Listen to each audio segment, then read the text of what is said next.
Hello friends, welcome to our YouTube channel.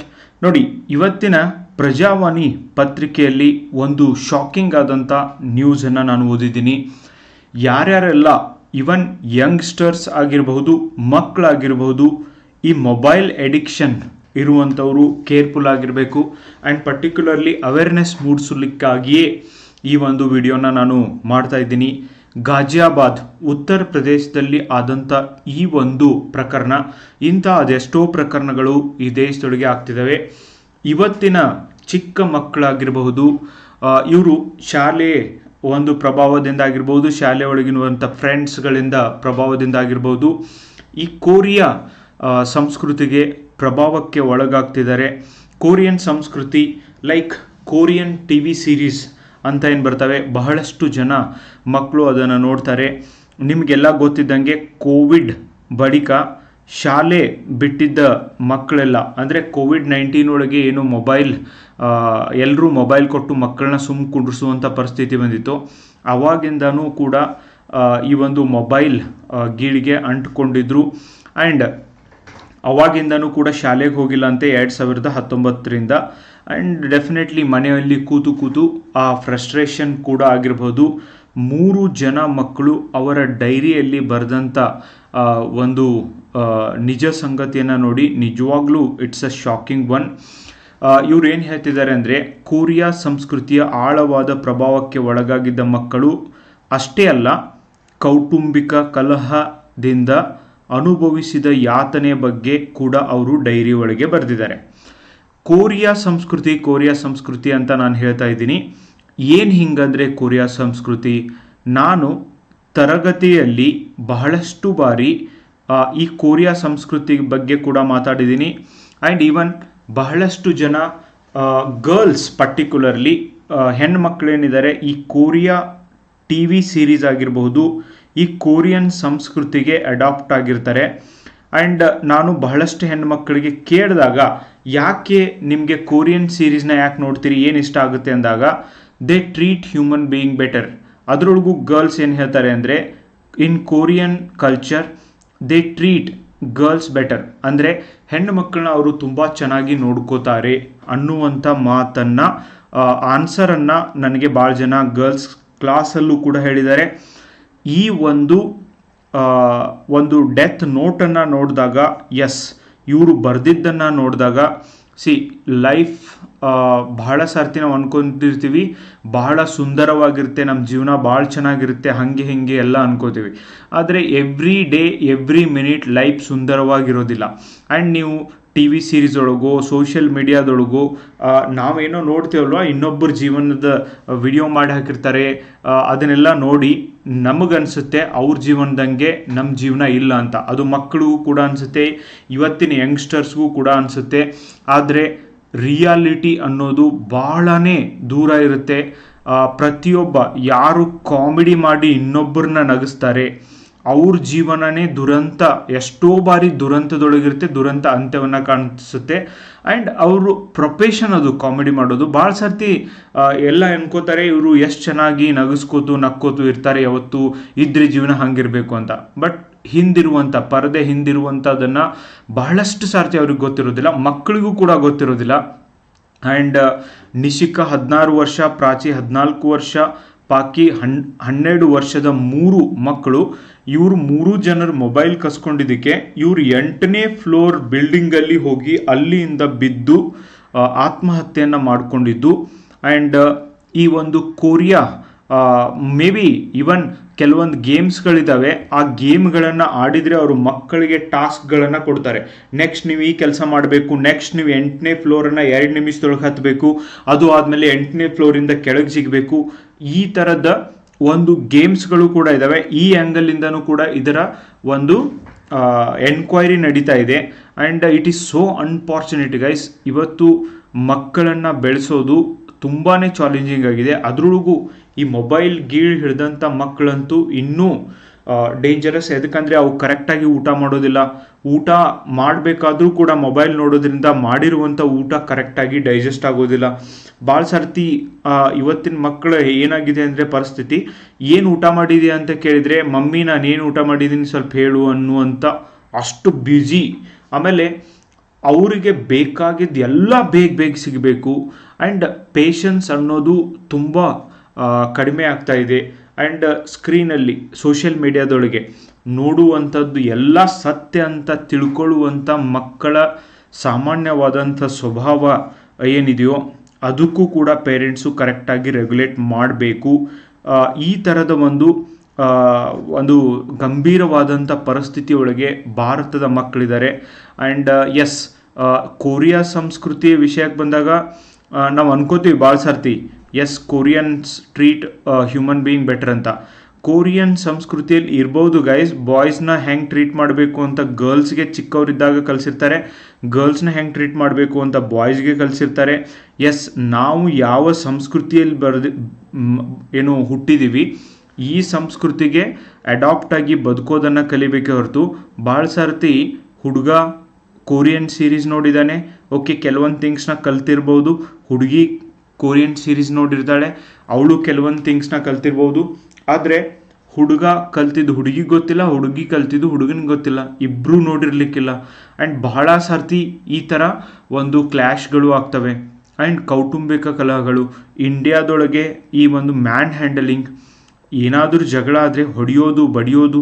And ಅದೆಲ್ಲ ಹೇಳ್ತಾರೆ Indus valley civilisation is the oldest civilisation, ಭಾರತೀಯರು ನಾವೆಲ್ಲ proud ಅದು ಇದು.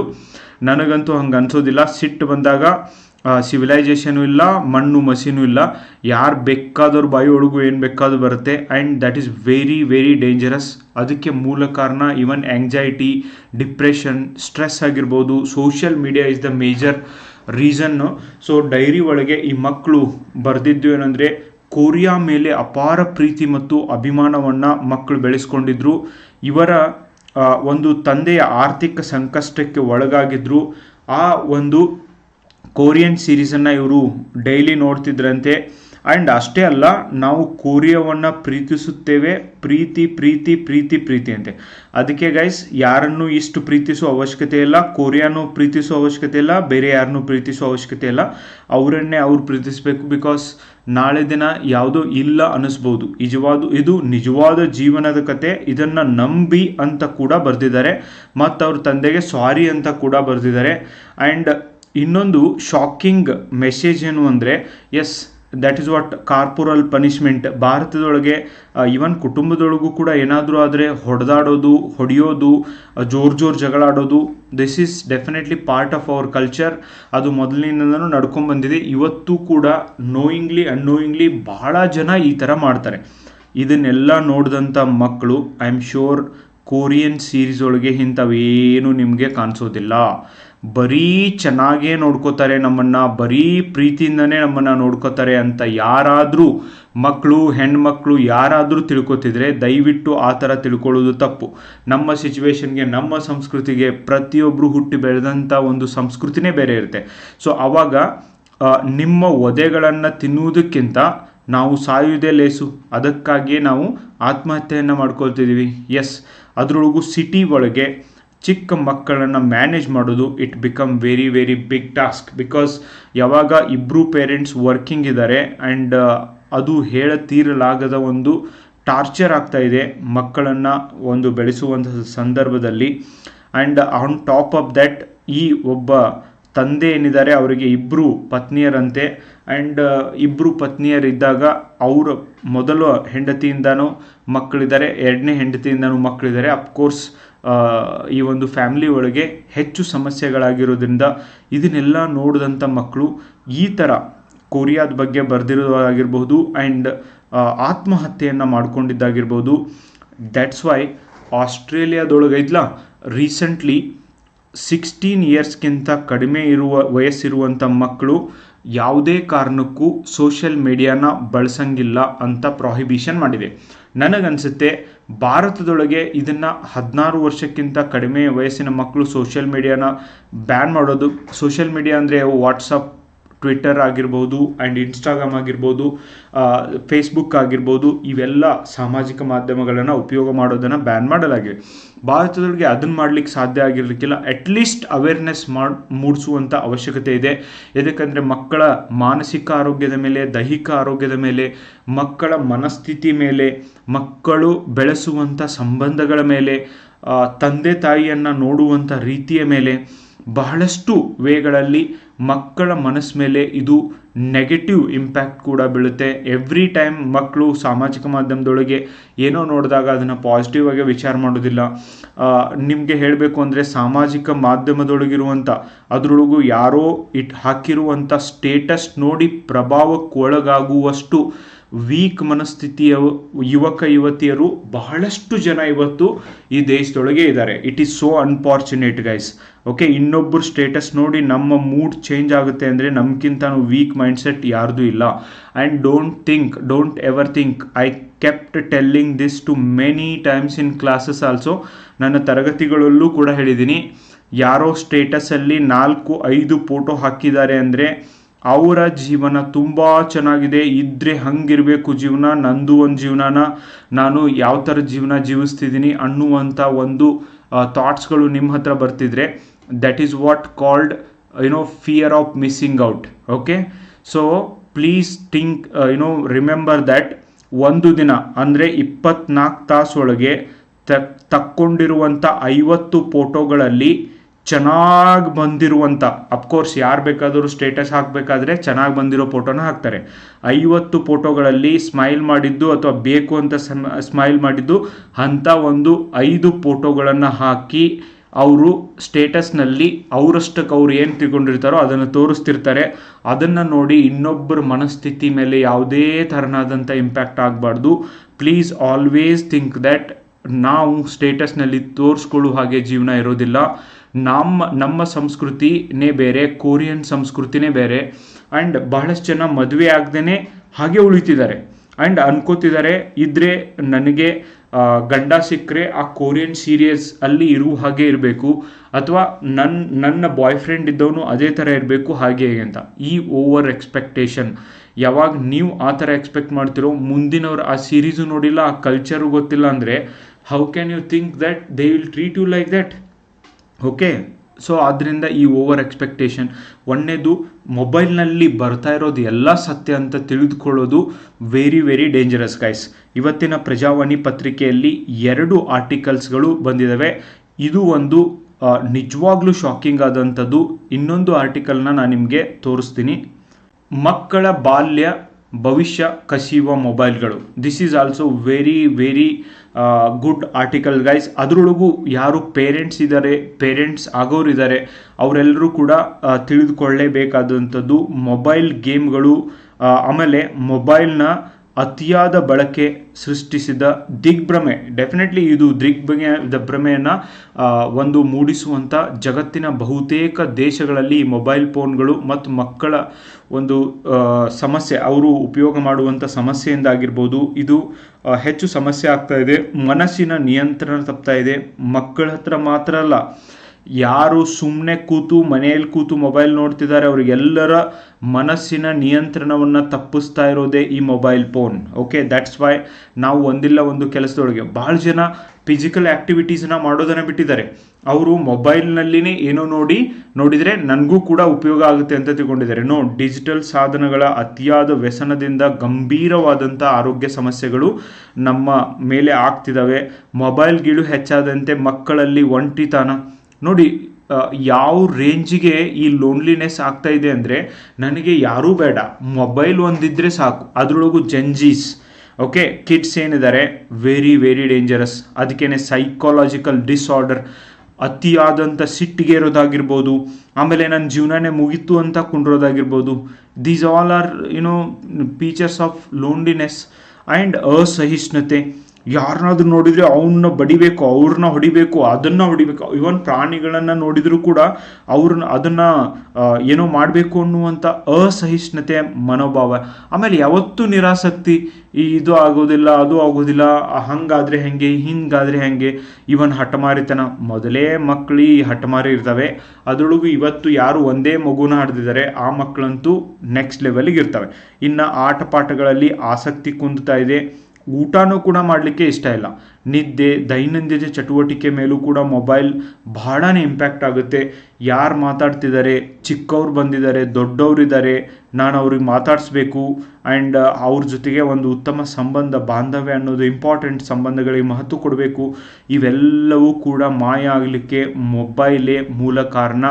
ಆ್ಯಂಡ್ ಇದರಿಂದ ಖಿನ್ನತೆ, ಆತಂಕ, ಒತ್ತಡ, ದುಗುಡುತನ ಬಹುತೇಕ ಮಕ್ಕಳಲ್ಲಿ ತೀವ್ರವಾಗ್ತಾ ಇದೆ. ಆ್ಯಂಡ್ ಈವನ್ ಈ ಒಂದು ಲೋನ್ಲಿನೆಸ್ ಆಗಿ ಒಬ್ಬರೇ ಇರಲಿಕ್ಕೆ ಇಷ್ಟಪಡುವಂಥ ಮಕ್ಕಳು ಇದಕ್ಕೆ ತುತ್ತಾಗ್ತಿದ್ದಾರೆ. ಮಿನಿಮಮ್ 4 hours ಪರ್ ಡೇ, 4 ತಾಸುಗಳ ಕಾಲ ಪ್ರತಿದಿನ ಆನ್ ಆ್ಯನ್ ಎವ್ರೇಜ್ ಭಾರತದೊಳಗೆ ಮಕ್ಕಳು ಈ ಮೊಬೈಲ್ಗಳನ್ನು ನೋಡ್ತಾ ಇರೋದನ್ನು ಕಾಣ್ತೀವಿ ಗೈಸ್. ಸೊ ದ್ಯಾಟ್ಸ್ ವೈ ಈ ಸಮೀಕ್ಷೆ ಹೇಳುತ್ತೆ ಭಾರತದ ದೇಶದ 302 ನಗರಗಳ ಶಾಲಾ ಮಕ್ಕಳ 56,000 ಪೋಷಕರನ್ನ ಸಂಪರ್ಕಿಸಿ ಮಕ್ಕಳ ಈ ಆನ್ಲೈನ್ ಗೇಮಿಂಗ್ ಇದರ ಸರ್ವೆ ಮಾಡಿದಾಗ ಇದು ತಿಳಿದು ಬಂದಿದ್ದು. ಆ್ಯಂಡ್ OTT ಪ್ಲ್ಯಾಟ್ಫಾರ್ಮ್ಸ್ಗಳನ್ನು ಅತಿ ಹೆಚ್ಚಾಗಿ ನೋಡ್ತಾರೆ. ತಮಗೆ ಬೇಕನ್ನಿಸಿದ್ದು ಬೇಕು ಅನ್ನುವಂಥ ಮನೋಭಾವ ಬೆಳೀತಾ ಇದೆ. ಆ್ಯಂಡ್ ಮಕ್ಕಳ ಈ ಒಂದು ವರ್ತನೆಯಿಂದಾಗಿ ಇದು ವೆರಿ ಡೇಂಜರಸ್ ಆದಂಥ ಒಂದು ಬೆಳವಣಿಗೆ ಗೈಸ್. ನಿಮಗೇನನ್ಸುತ್ತೆ? ಯಾವ ಥರ ಮಕ್ಕಳನ್ನು ಈ ಮೊಬೈಲ್ಗಳಿಂದ ದೂರ ಇಡಬೇಕು? ಅದಕ್ಕೆ ನಿಮ್ಮ ಅನಿಸಿಕೆ ಏನು? ನಿಮ್ಮ ಒಂದು ಸಲಹೆಗಳೇನು? It's very very important. Digital ಯುಗದಲ್ಲಿ ಮಕ್ಕಳನ್ನು ಇದರಿಂದ ಸೇವ್ ಮಾಡುವಂಥ ಅವಶ್ಯಕತೆ ಇದೆ. ನಿಮ್ಮ ಒಂದು ಅನಿಸಿಕೆನ ತಿಳಿಸೋದನ್ನು ಮರಿಬೇಡಿ. ಅಥವಾ 16 ವರ್ಷಕ್ಕಿಂತ ಕಡಿಮೆ ಇರುವಂಥ ಮಕ್ಕಳಿಗೆ ಸಾಮಾಜಿಕ ಮಾಧ್ಯಮದಿಂದ ಬ್ಯಾನ್ ಮಾಡಬೇಕಾ? ಆಸ್ಟ್ರೇಲಿಯಾ ಮಾಡಿದೆ, ನಮ್ಮ ದೇಶದೊಳಗೆ. ಇದ್ರ ಬಗ್ಗೆ ನಿಮಗೇನು ಅನಿಸುತ್ತೆ? ಈ ವಿಡಿಯೋನ ಎಷ್ಟು ಜನ ಆಗುತ್ತಾರೆ ಅಷ್ಟು ಜನರ ಹತ್ರ ಶೇರ್ ಮಾಡಿ ಅವೇರ್ನೆಸ್ ಮೂಡಿಸೋದನ್ನು ಮರಿಬೇಡಿ guys. As A citizen of this country it's hour duty. ಈ ಥರ ಮಕ್ಕಳು, ನಮ್ಮ ಬಾಳಿ ಬದುಕಬೇಕಾದಂಥ ಮಕ್ಕಳು ಈ ಥರ ತಪ್ಪು ನಿರ್ಧಾರಗಳನ್ನು ತೆಗೆದುಕೊಳ್ತಿರ್ಬೇಕಾದ್ರೆ ಇದ್ರ ಬಗ್ಗೆ ಮಾತನಾಡಿ ಇದ್ರ ಬಗ್ಗೆ ಸೊಲ್ಯೂಷನನ್ನು ಹುಡುಕುವಂಥ ಅವಶ್ಯಕತೆ ಇದೆ. ಆ್ಯಂಡ್ ಆ ಒಂದು ಉದ್ದೇಶಕ್ಕಾಗಿ ನಾನು ವಿಡಿಯೋನ ಮಾಡಿದ್ದು. And please share this video as many as possible. ಎಷ್ಟು ಜನರ ಜೊತೆಗೆ ಆಗುತ್ತೆ ಅಷ್ಟು ಜನರ ಜೊತೆಗೆ ಶೇರ್ ಮಾಡಿ. ಕೊನೆಯದಾಗಿ ಇನ್ನೊಂದು ಮಹತ್ವದಾದಂಥ ಇನ್ಫಾರ್ಮೇಷನ್ ನಾನು ನಿಮಗೆ ನೀಡ್ತಾ ಇದ್ದೀನಿ. ಎಸ್, ಧಾರವಾಡದ ಸಪ್ತಾಪುರ್ ಬಾವಿಯ ಪಕ್ಕದಲ್ಲಿ ಕನಮಡಿ IAS and KS ಸಂಸ್ಥೆ ಹೊಸದಾಗಿ ಬ್ರ್ಯಾಂಚ್ ಏನು ಪ್ರಾರಂಭ ಆಗಿದೆ. ಇಲ್ಲಿ ಪ್ರತಿ ಭಾನುವಾರ ಉಚಿತ ಪರೀಕ್ಷೆಗಳು, ಮಾದರಿ ಪರೀಕ್ಷೆಗಳು ನಡೀತಾ ಇದ್ದಾವೆ. ಆ್ಯಂಡ್ ಫೆಬ್ರವರಿ 1ನೇ ತಾರೀಕಿಂದ ಅಡ್ಮಿಷನ್ಸ್ಗಳು ಪ್ರಾರಂಭ ಆಗಿದ್ದಾವೆ. ಮುಂಬರುವಂಥ KS, PSI, exercise sub inspector, FDA, SDA, police constable ಪರೀಕ್ಷೆಗಳಿಗೆ ಫೆಬ್ರವರಿ 12ರಿಂದ ಹೊಸ ಬ್ಯಾಚ್ ಪ್ರಾರಂಭ ಆಗ್ತಾ ಇದೆ. ಆ್ಯಂಡ್ ಯಾರ್ಯಾರಿಗೆಲ್ಲ ಇಂಟ್ರೆಸ್ಟೆಡ್ ಇರುವಂಥ ವಿದ್ಯಾರ್ಥಿಗಳಿದ್ದೀರಿ, ನೀವು ಬಂದು ನಮ್ಮ ಆಫೀಸ್ನಲ್ಲಿ ಇದರ ಬಗ್ಗೆ ಮಾಹಿತಿಯನ್ನು ಪಡೆದು ಅಡ್ಮಿಷನನ್ನು ತಗೋಬೋದು. And these are our 2 numbers. ನೀವು ಈ ನಂಬರ್ಗಳಿಗೆ ಫೋನ್ ಮಾಡುವುದರ ಮೂಲಕ ಕೂಡ ನಮಗೆ ವಿಷಯವನ್ನು ತಿಳಿಸ್ಬೋದು ಗೈಸ್. ಆ್ಯಂಡ್ ಇದರ ಸದುಪಯೋಗವನ್ನು ಪಡ್ಕೊಳ್ಳಿ. ಆ್ಯಂಡ್ ವಿಸ್ತಾರವಾಗಿ ನಿಮಗೆ ಕ್ಲಾಸಸ್ಗಳು ಇರ್ತವೆ, ಬೇಸಿಕ್ಕಿಂದ ಹೇಳಿಕೊಡುತ್ತೆ, ಇನ್ಕ್ಲೂಡಿಂಗ್ ನ್ಯೂಸ್ ಪೇಪರ್ನ ಯಾವ ಥರ ನೀವು ಓದಬೇಕು ಆ್ಯಂಡ್ ಯಾವ ಥರ ಇವತ್ತಿನ ಟ್ರೆಂಡ್ ಪ್ರಕಾರ ಪ್ರಶ್ನೆಗಳು ಬರ್ತಿದ್ದಾವೆ ಅನ್ನೋದನ್ನು, ಇವತ್ತಿನ ಎಕ್ಸಾಮ್ಸ್ಗಳು ಓದೋದು ಕಡಿಮೆ ಮಾಡಿರಿ, ವಿಚಾರ ಮಾಡೋದು ಜಾಸ್ತಿ ಮಾಡಿರಿ ಅನ್ನೋ ಹಾಗೆ ಪ್ರಶ್ನೆಗಳನ್ನು ತೆಗಿತಿದ್ದಾರೆ. ಅದನ್ನು ಯಾವ ಥರ ಮಾಡಬೇಕು ಅನ್ನುವಂಥ ಪ್ರತಿಯೊಂದು ಡೀಟೇಲ್ನ, ಈವನ್ ಮೆಂಟರ್ಶಿಪ್ ಕೂಡ ನಿಮಗೆ ನಾವು ಕೊಡ್ತಾ ಇದ್ದೀವಿ. And interested candidates can contact us guys. Thank you so much for watching the video. Bye, take care.